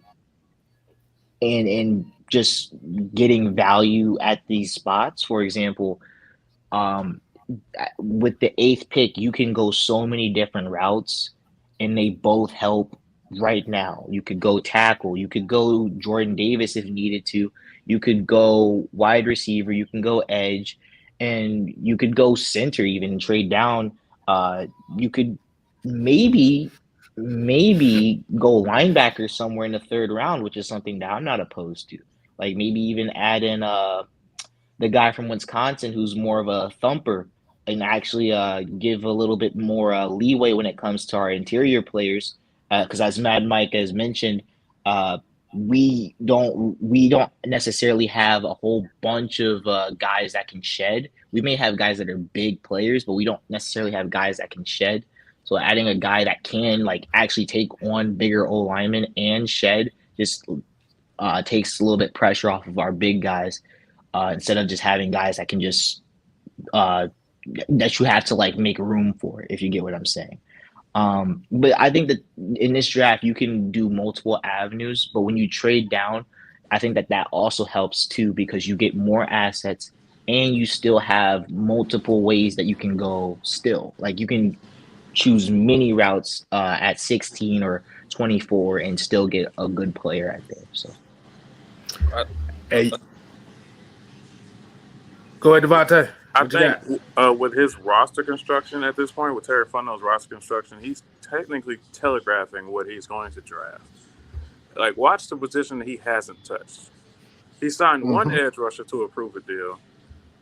He's only re-signed Rush, who he can be a starter, but no one's really expecting him to be the next level type guy. So that we know nose tackle needs to be addressed. Outside of Grady Jarrett, we know that behind him on the depth chart was Marlon Davidson and Taquan Graham. Now, who's on the other side? Nobody. He brought in corners. We know the secondary was basically revamped. We know that's okay. We got to see them play. But as far as pass rush, we know that's a problem. Wide receiver, they brought in 3 people for visits, only signed Kadera Hodge today. So that's a draft position. Outside of that, they're basically saying, okay, we're going to have to restock basically every position. The question is when. And I do think they have 9 picks right now. So if they trade back, cool. But like we have to think about who's they feel like is going to actually make this team. It's cool to have a bunch of picks. Or are they going to be there? Mm-hmm. And we got a $2 super chat here from the Grooming Experience. $2. He said, "Are we saying Marcus is the quarterback for the future? It just depends on how well he plays here." I'm not saying that he's the quarterback of the future. However, it wouldn't surprise me if he could be the quarterback of the future. Just because I don't think his traits say that that's out the question. I don't think that I don't think he's a bad decision maker, and I don't think that his accuracy is bad. And I think that he has crazy arm strength and great the ability to run the ball. And quite frankly, that in itself is starting caliber and a guy that you can sustain for a decent bit. Now, the rest is up to him to make him be a franchise quarterback. But to me, that's a guy that you can hold on to as long as you need to. You can have him play backup if he's willing to take the pay cut, and I'd be extremely happy with that. I think they need to go into the season with the mindset that this is our guy. Whether it's right now or for the future, we don't know. But go in thinking, okay, we have Mariota as quarterback one. Now, what can we do to help Mariota be the best Marcus Mariota that he can be? So I think that's what we need to focus on. What wide receivers gel well with him? We already know that he's played well with somebody like Tajay Sharp, who's still a free agent. I think they should probably bring him back. We know the type of players they have who are all deep ball threats. You know, Frank Darby, Chad Hansen, Kadero Hodge today, even Austin Trammell. They're going to have players that are going to be able to actually get open. Now, is Marcus Mariota going to be able to use his mobility to, kind of throw them open and be able to get there? I believe so. So I believe this team is going to take the little low-key approach to that. But as far as the thoughts on this season, I like the approach of having players we really don't know.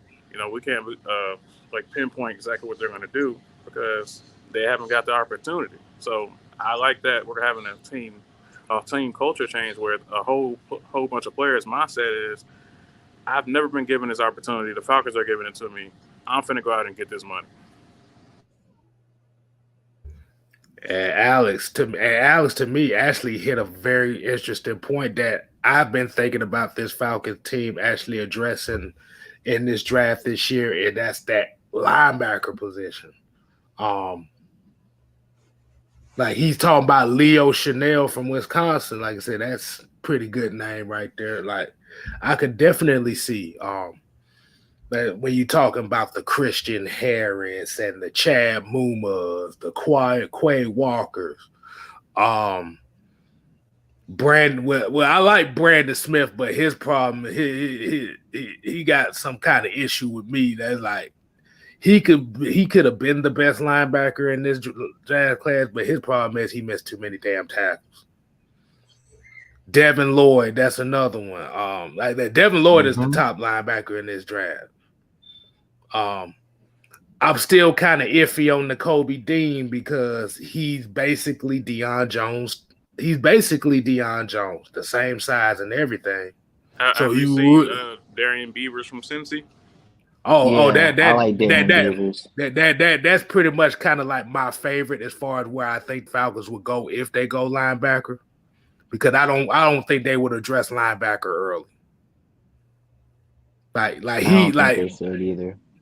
Like I said, because they got that extra third-round pick, or if he slips to the fourth round, he's definitely a guy that I could see. Because remember, we also have to remember as well, they damn near had the whole goddamn scouting department at Cincinnati's pro day. Right. It wasn't just Desmond Ridder they was looking at. You had Darren Beavers out there. You had Alec Pierce. You had Kobe Bryant. You had Jerome Ford. So they looking at a lot of guys. And I think Darren Beavers, and this is what we have to look at this linebacking core too. And I think in order for everybody to really get Deion Jones back in that positive light with Falcon fans, Because you notice the timeline that everybody really kind of turned on him? It's not only when you didn't have that big body in front of him, but in this 3-4 defense, our front, however you want to call it, you need that bigger guy. You need that bigger guy that can attack the line of scrimmage and let Deion Jones do what he do best. So this is why we still keep Deion Jones, because as far as a cover linebacker, he's one of the best in the league. We didn't see it as often last year because he had to cover up deficiencies for Fourier as well. Mm-hmm. That's the stuff we don't talk about. That's the stuff we don't talk about. Like I said, hard enough learning your position and teaching your buddy your position as well. Right. Right. Because that might, like I said, and if we look at how Dean P's defenses are, like you said, even when he had a Ray Lewis, remember he had an Ed Hartwell beside him. Even when you go to the Patriots, Teddy Bruschi, Mike Vrabel, Roman Pfeiffer, you got all these linebackers. Like, you need somebody that can be the thumper guy. You got one guy that can cover just as well, but you need another guy that can do the dirty work. And Beavers is kind of the guy that I can see them going after. Hell, like I said, even Quay Walker. Like, these guys can do the dirty work. They big enough. I think as a whole, this team just needs to get significantly bigger. And I think if they do stay at that 8th spot, they're going to be guys that are very large. As far as George Karlaftis or Trayvon Walker, both of those I think are they weigh 275 pounds and rush the edge. So I just want this team to be bigger. So we don't want no pushovers no more. And we know Ogundeji is big as well on the other side. I know we need to kind of offset styles, but it's still, this team needs to get bigger, stronger on all fronts. So whether it's that getting from the edge, from nose tackle, from 3-tech, whatever, they need to get bigger and stronger. I like George Karlaftis a lot. Like I really do. I'm still open, but like he's up there in my board of accelerating the process of us getting better. Because I think that he provides like real good technique. Like, he understands how to play the position, and he tries to do things that maybe are a little bit out of his element a little bit, but he's almost perfect at the stuff that he does really, really well. And his pressure rate like is a great indicator of that. So I like George Karlaftis. So I think that was a good point. There's one pass rusher in this draft that I want everybody to pay attention to. Like I said, this is a late round guy. I want y'all to pay attention to Jeffrey Gunther. Coastal Carolina. Jeffrey Gunther is an interesting guy to me. Sets the edge, high motor guy. Like I said, he's not the greatest pass rusher as per se. But if you want to replace Steven Means with somebody that actually you can groom, that's the perfect guy right there. It depends on where they want to target it. I think there's a lot of late round guys that can come in and be solid. Right. I think, Sam Williams, who kind of came I love Sam Williams. It came on late. I think he has off the field. He might have some off the field problem. I forget what it was, but he is a solid pass rusher. Oh, I like Nick Bonito, and it's not because of his hands, but when you watch him on tape, I promise you, he's literally the funnest person I've probably ever watched on tape in a while, because he's like, one person compared him to a lightning ball, like a literal lightning ball, and they're not wrong. This dude is like insanely bendy and insanely shifty. And I was like, hold on, is that Micah Parsons? Because like that dude is like fast and bendy, and it's like fun watching him because no tackle is gonna like match up with him like that. But yeah, this is a good edge class. It is. Right. Benito is a good one. I gotta take a look at I know everybody talking about Anderson out of Georgia. I got like I haven't heard too much about him, but everybody's saying that he's one of those guys that if he didn't have his off the field issues, he'd be higher in the draft. Yeah, Adam Anderson. I still think he's a little too light though. I think he still weighs around. I mean, his listed weight is 220, and that's really too light to be a edge rusher. He would have to got to like at least 240, 250 for me. That's what you say. He's kind of like one of those guys that you would have to kind of convert as a safety, kind of like sub package linebacker. Yeah. Okay. Yeah, I'm about to say another edge rusher I did like too. I'm trying to pull the name because I had a list of guys that I got here. You talking about as far as like explosion, a late round explosive type of player is D'Angelo Malone. Oh yeah. Western Kentucky, I think. That guy dip and rip is a threat. It's a threat if you want to like he will dip and rip you like and you'll be like, oh dang, he just did that. Like I like him. I think he has good length too, if I'm not mistaken. So like he can learn to convert that to speed to power and start becoming dangerous. Right. So these are all kind of like the options that I see that the Falcons are going to be definitely looking at. And that's why we were talking about the free agency class, because I think everybody here is on agreement that they're looking to build this front seven through the draft.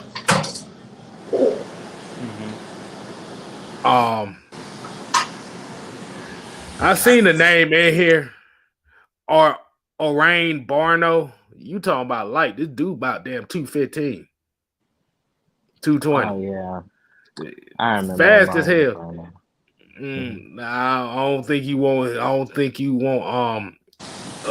y'all might be forgetting about Marcus Parsons, buddy.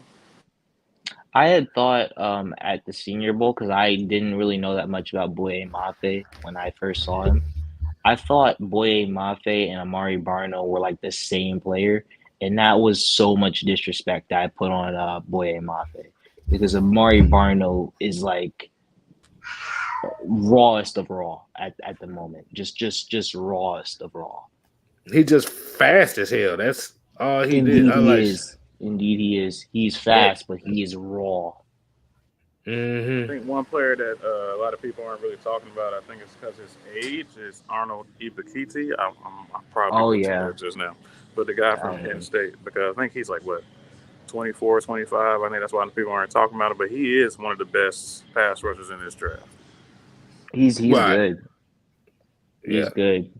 He got good hand technique. Right. All right, hold on, y'all. OG.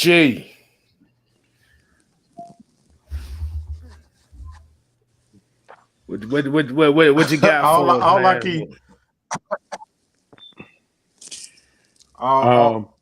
I keep hearing ice. I don't know why I keep hearing ice. I want to hear that shit. Listen, OG original man.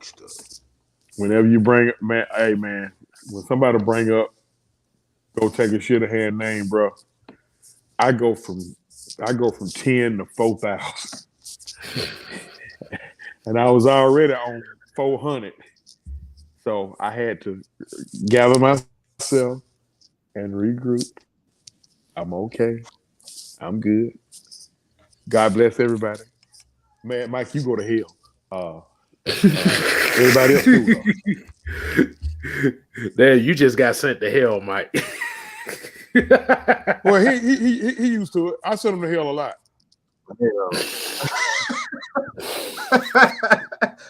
All the time. That boy said he got flaming draws. All the time. I'm used to it. No, I'm just listening in, man. I'm just listening in because the draft and the draft is not my strong point. And draft prospect, that's not my strong point. So I'm just listening in, man. Just chopping it up with the bros. That's about it. Hey man, that's good. That's good, man. Hey, I was about to say, man, how do you feel about Marcus Mariota? How do you feel about him from your honest opinion? I feel pretty good about him. I mean, I still couldn't. I still didn't understand how he lost his job in Tennessee. Maybe because he got hurt, and then I don't know, but I don't think he was playing that bad. Matter of fact, the last time I seen Marcus Mariota, they kicked our ass good down here in the dome. Was it in the dome or the Benz? It was the Benz. It was in the Benz. It was the Benz. Yeah, it was in the Benz. Yeah. And he played well. He played well in that game. He really did. For a stopgap, I don't have an issue with it at all. In fact, I don't think we have quarterback issues as far as just getting that third quarterback. The only question is, I think we all know what the question is: how they gonna get the third quarterback? Are they gonna do what a lot of people in the sports world think they're gonna do at number 8? And probably take Leak, or are they just gonna go and sign a veteran? I don't know, but I think we are at the quarterback spot. At the end of the day, we gotta start inside out. I gotta get out of my feelings about that. See, I gotta get out of my feelings about that number 8 pick.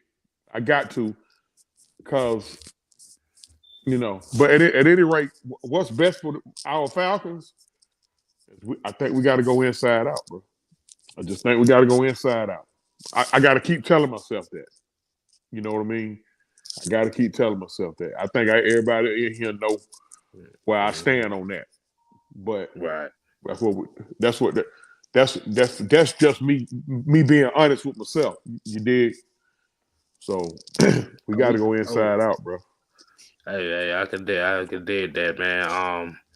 So outside of Malik, like how did where do you think they should go in particular? Do be defensive line, pass Trayvon rusher? Trayvon Walker, if he's not available, Trayvon Walker, if he's not available, I'm gonna stay Georgia. Go Jordan Davis. That's what I'm saying, man. That's what I'm saying. A lot of these people was willing to get rid of all these damn picks, boy. I'm about to say the one time everybody wants some Georgia players, I was ready to get rid of that shit. And you know what, though, K-Style? I'm gonna tell y'all, man. I mean, really, I still think we kind of should at least kick the tires on bumping that 8 pick back. Like Philly got 3 first rounders. You don't think we can do a little dance, do a little tango with them, a little dance step with them? Yeah, because they got back-to-back picks in the first round too. They got 3 of them, but I think all they picks between 15 and 19. I think all 3 of their picks between 15 and 19. I wouldn't have no problem bumping back to that 19 pick and getting probably a third and a fourth rounder. Would y'all have an issue with that? I mean, they had to come off a second from you dropping that far, though. And I think that, how. I mean, I think you can. I mean, essentially, what you will be doing is where that plan goes. What you essentially be doing is you'll be paying less you'll be paying less. You'll be outside of that payment bracket in that top 10, because you already know when you in that top 10, you gotta go max money for that position. But once you hit outside that top 10, I don't even know how the money works. I do know it's a little more in them top 5 to 10. Mm-hmm. I don't know how to work. That's why a lot of stuff, man. I refer to the bros on, man. Because hey, if it's something I ain't strong on, I don't speak on it. I don't know how that money stuff works. Right. Because I think there's a pay scale, like in the top 10, those are usually like the higher paid guys, and then once you get out of that, I think it's like a couple million less. Yeah, so that's kind of similar to baseball. I mean, because I'm believe it or not, all this hell raising I do about football is my Falcons and my Hawks. I'm a baseball guy, and I know in the baseball draft, they kind of like have what they call slotted money in baseball. Right. Like if you're a 4th round pick, you're slotted between this and this. Like if you're a 4th round pick, you slide it between like 350,000 and like 700,000, and you got to stay within that range, or something similar to that. But see, I think football is I don't know if that's how they do football, but that's how they do baseball.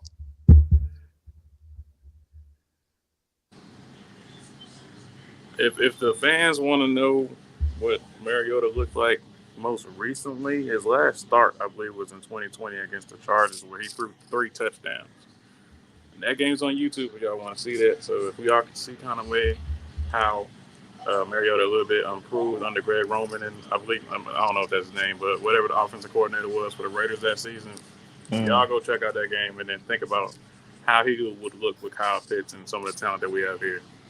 I had seen that game and he looked absolutely amazing. And actually, I want to talk about how he was playing in Tennessee, because honestly, like, I think he was underrated. And like I had talked about this before, but and I don't like using Madden rating scales to justify this, but his play was kind of reflected in his Madden ratings back in I want to say 2019. He was around an 80 about the time he got benched, and then all of a sudden he dropped to a 69 for no reason, for literally no reason. And he had thrown 2 interceptions. Both interceptions I don't believe were on his fault, and I think it was more so because of pressure and people not being open. And then they benched him for Ryan Tannehill. And what people don't know about that game when he got benched is Ryan Tannehill had also thrown another pick and got shut out the entire game. They didn't put any points up on the board, and they stuck with Ryan Tannehill. And I'm like, I don't really get how that makes sense, especially when Marcus Mariota, and God forbid my language, was literally exchanging blows for blows with Matt Ryan in that same season when they played us in the Benz. Like they were going back and forth, and it was actually quite fun. When I was rewatching, I was like, this is kind of interesting. And when I saw that they just benched him after one bad game, I was like, really? That's how y'all want to go and do this? That's interesting. That's interesting. Do you think that was an organizational decision or what? Because I would seriously doubt that Arthur Smith. You think Arthur Smith may have played a part in this benching? Do you think he might have been with it? It's possible. It's also possible that Ryan Tannehill was they were giving him some competition there, because Ryan Tannehill, I guess, may have been playing decently in practice. I don't know what's going on in that organization. But as far as I'm concerned, Marcus Mariota really threw 1 interception in 5 games. And that 1 interception I don't even think was on him. Like, other than that, that man was literally feasting on teams, and I'm not over-exaggerating. In the 5 games that I watched in 2019, I thought I was going to see a lot of running the ball with Derrick Henry. No, they didn't. They actually threw the ball quite a bit on play action, quick game, even a lot of spread formations, just him throwing the ball, and he did good. He did good for the most part. There were some times where maybe he overthrew the ball, which I had mentioned that was more so of a trajectory issue and him not necessarily being inaccurate. I think it was more so of just a trajectory than accuracy, because when I go back and see those 5 games, his accuracy was relatively consistent. It's just on some throws, it looks like he's throwing higher than he should be and putting maybe a little bit more juice on it. But otherwise, I think he's a great quarterback. I got another question. Now, you just mentioned Derrick Henry. Now, I guess it's safe to say, man, you got a Derrick Henry back there Don't make it'll make bad look average and average look good. Is it safe to say that? That's a hell of a cheat sheet to have. That's true. But quite frankly, if I was gonna say who's people that made him look good, I'd probably say AJ Brown in the offensive line helped make him look good more so than Derrick Henry. Even though because like they did use play action fair amount, but I wouldn't necessarily say that Derrick Henry was like the main focal point, like they were selling out to the run that much, because they did use a lot of quick game, and I think it was more so of good play calling and also a mixture of good talent around him with an also mixture of him just being a decent quarterback. So I think everything was just working well together. I don't know if you guys went over there because I came in a little late. Have y'all talked about our running game? Any? I'm glad you mentioned that. Not really. You want to go ahead? You want to go ahead and kick that off for us? Well, I just want to know because I don't know much about. I don't know about the Williams kid. I mean, I've heard of him. I know he played with Kansas City. I don't know what type of runner. Is he a to the house runner? Is he outside the tackles? Do we mix it up between the tackles?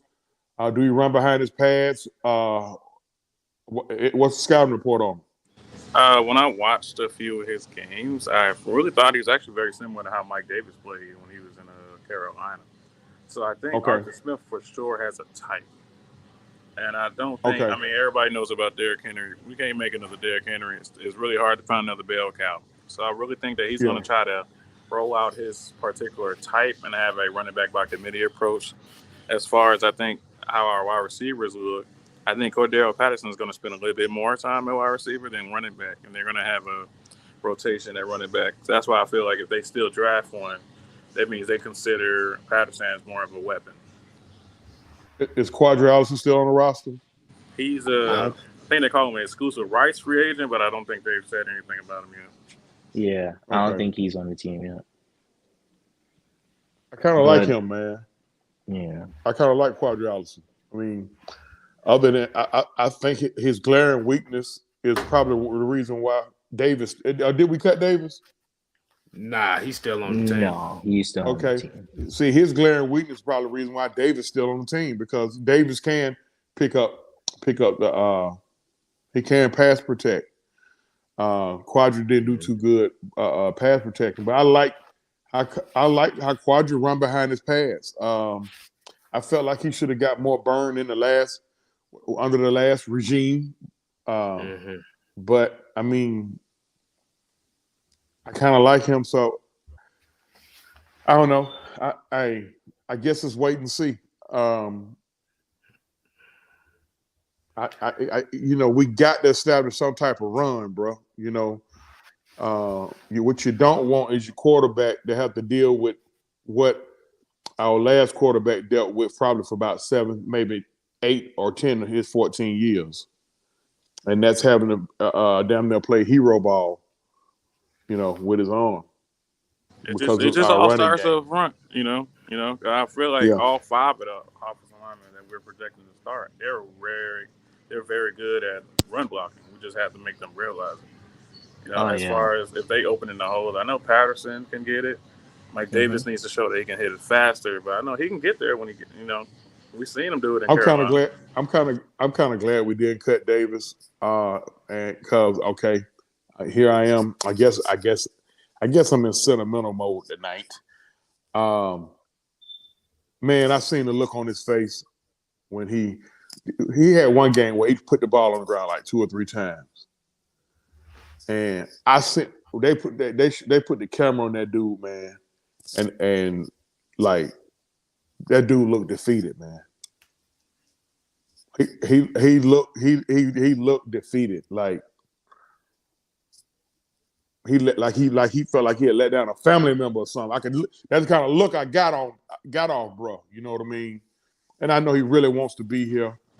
Another local dude. You know what I mean? Good story behind him. He tweeted that as well. Yeah, he did.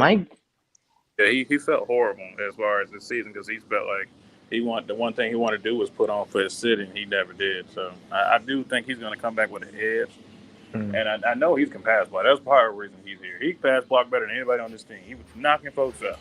So if they want Mariota to be able to stand back there, even if he moves, Mike Davis has got to be the player to be on this team. I can see our running game. I don't know. I see a lot of potential in our running game. I see some weaknesses, and I think some of that is from Matt Hennessy.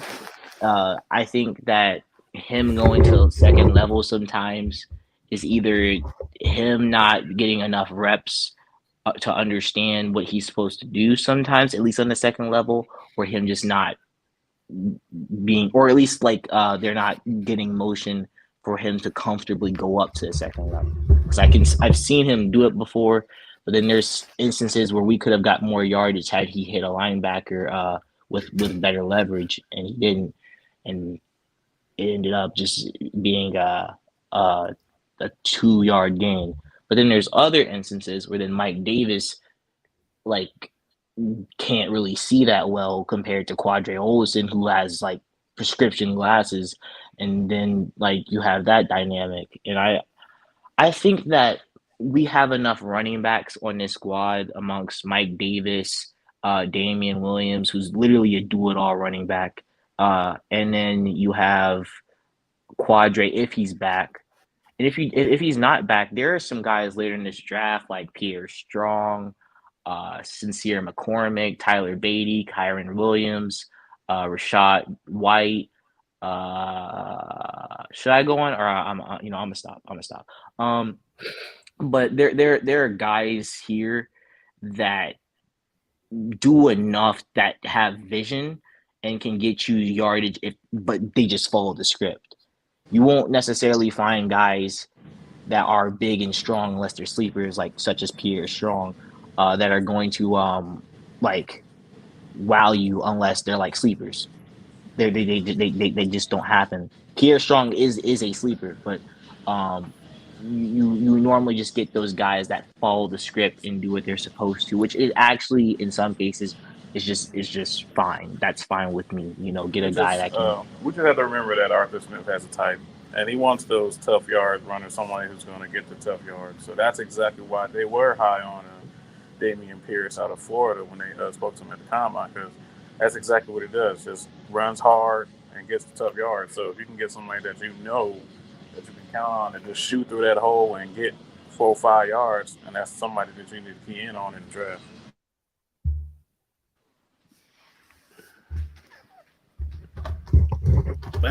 Man. Hold on. We got. All right, Mike. What's going on? They done kicked you off the StreamYard again?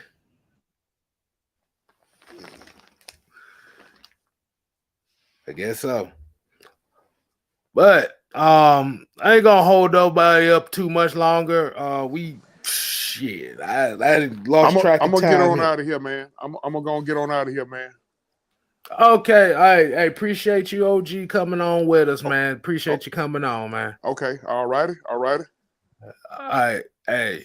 So we're gonna go ahead and wind this down for the night. We definitely appreciate everybody tuning in. Hopefully this will be the start, the beginning of a new era here in Atlanta, to where everybody can just come together and just, be Falcon fans. Wait a minute. Hello, Mike. What's going on, man? See? Yeah, I'm good. Suddenly my magical internet extender just doesn't want to extend now. So yeah. See, it was that contingent that you had on early tonight. I guess the people you offended done destroyed your internet extender. Hey man, look. But yeah, I was about to put a Chauncey I was about to say something that Chauncey would say, but I'll let it ride this time. Hey, let it ride this time, man, because we about to go ahead and wind it down for the night, man. So you got any final words? Okay. You got some final words for the people, and then we just go Devontae and then Alex. Then we go ahead and close it out there.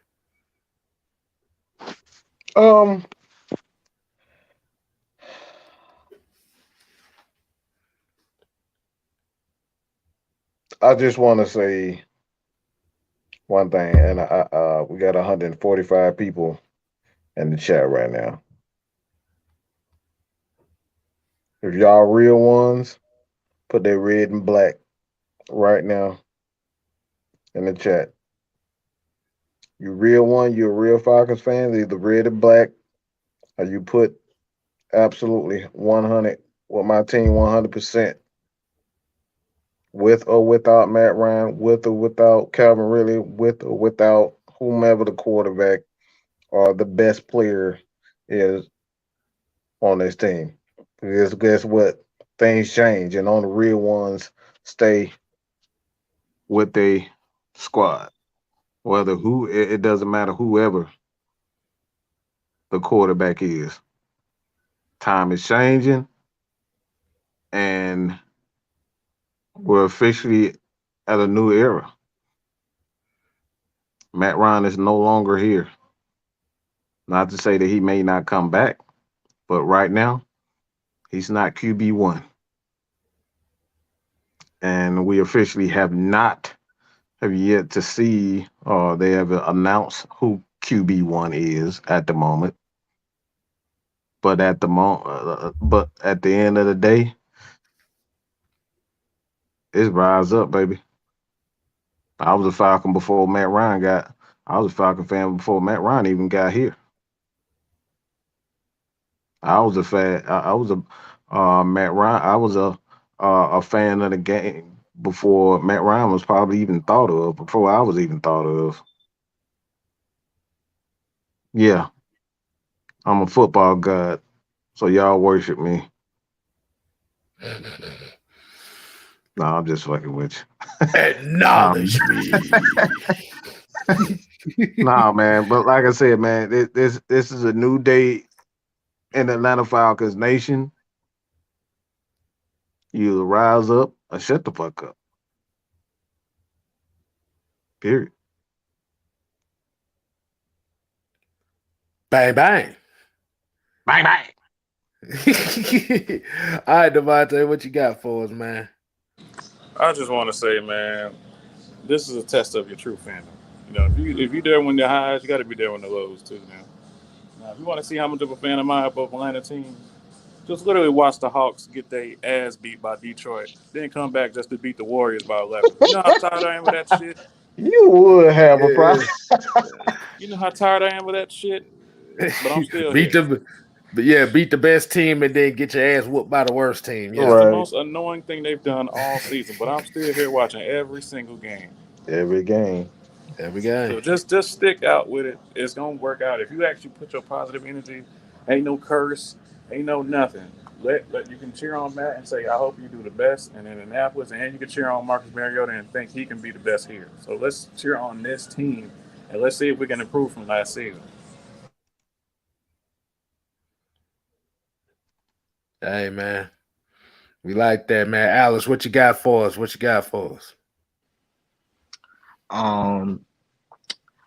I just love the game. That's all I gotta say. I love the game. I love the Falcons. You can call me EA Sports because it's in the game. But yeah. Doom, doom, doom. It's in the game. It's out. Hey, you need to put that on a t-shirt while you playing. The scout is out. I will. I really will. You know what? I'm going to what's it called? Custom ink right now to get that done. Okay, shoot. Hey, like I said, you better come on camera and show that shirt off then, bro. We need the scout is out. Yes, sir. I'm about to make that merch all wide. You know, we're about to be selling out in stores. Exactly. But yeah, I'm gonna go ahead and end it on this, man. Like I said, as a like piggybacking on what everybody is saying here, man. But hey, we got to be here for this. Like I said, if you are true red and black, like you said, this right here, this is really where being a fan comes into play. This is the best part about it. Is the rebuild. We seen it with the Braves. We done went through that rebuild for so damn long. Oof, Lord Jesus. We seen that was not pretty. That rebuild wasn't pretty. But as you saw, they was getting better and better and better. I mean, outside the fact that they got all the home run hitters that couldn't hit the broadside of a damn ball, Right. but still, you see it with the Hawks. The Hawks still got ways to go, but you see the potential there. Absolutely. We see Atlanta United. I mean, they started off the gate hot, they cooled off, and then now you seeing them ride. The resurgence coming back again.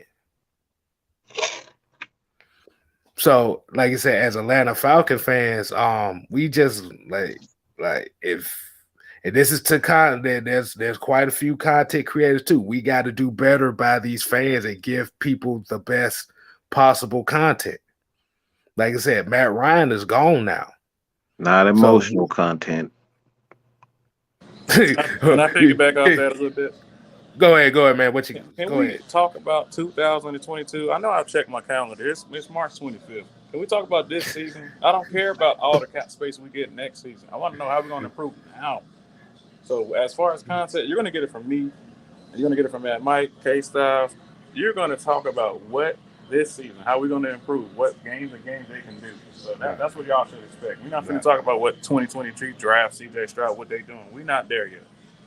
Exactly. You never know. Like I said, Marcus Mariota might be that guy to where you might not have to draft one of them guys. Bam. But like we got to look at all Falcons content creators. We got to look at Falcons media. We got to look at the public media. If you help perpetuate the bad that people feel about the Atlanta Falcons, that's the energy that this team is going to get. So, this is why we always are a proponent to giving a man his flowers while he's here. Because now some people are going to be looking foolish when their take changes just like that. Like I said, in Mariota we trust. He's the quarterback for right now. They got we finna find out what they really got. Anything can happen out here. We've been relying on Matt Ryan for 14 years. We really didn't get any better consistently since 2012. I mean, we've had a couple seasons where, one season we lost in the Super Bowl, the next season we lost in the playoffs, but it hasn't been no consistency. Let's build the consistency, and I believe that the fan base plays a part in that. You want the best team, you got to support the team. If you don't support the team, they're not going to put the best team out there for you. And that's all I'm going to say on that, man. We done held y'all time up a little bit longer. One more than we thing, expected. real quick. One more thing, because I think this is important to say also. It's not important. It's not impossible to draft another star. All right. That right there is something that I want to leave with people. It's not impossible to draft another star. We thought we had saw the last of a Dion. And we were blessed with a Vic. We thought we saw the last of a Vic. We were blessed with a Roddy White. Roddy White turned into a superstar. I mean, we were blessed with a Julio. Then we were blessed with a Tony Gonzalez. Then we were blessed with a Matt Ryan. Then we were blessed with a Michael Turner. We were blessed with a Grady Jarrett, AJ Terrell. So in the game of football, it's not impossible to develop or draft another star. But what it's going to take is patience. Stop being patient. Stop being impatient. That's the biggest issue with, the national media. They're so impatient. They don't want these guys to take their time to develop. A lot of people don't realize that guys like Steve McNair, this dude went to Alcorn State, bro. Mm-hmm. That's a little school. He didn't go to the University of Georgia, the University of Alabama, or some of the Notre Dame, some of the biggest colleges. He didn't go. He went to a little ass school. So it's not impossible to develop a superstar. But you got to give the coaches the opportunity to develop their scheme and their system in order to build those superstars. Just gotta let them know it ain't about where you come from. It's how hard you work when you get here. Absolutely. Exactly. So at the end of the day, man, and I'm gonna keep reiterating this. Everybody is really not ready for this rebuild, but for those that are, strap up. It's going to be one hell of a ride, and I think we're going to all come together and love it. So until next time, we ain't here to play. We here to stay. Yes, sir. You ain't got to go home. Hell no. Come on, Alex, give it to me. Come on, Alex. Alex, you got to finish it. But you got to get the heck up out of here. Yes, sir. And buy some tickets to the stadium, damn it. Oh, yeah, do that too. Deuces. Peace. You're fired. You're fired. Suck it.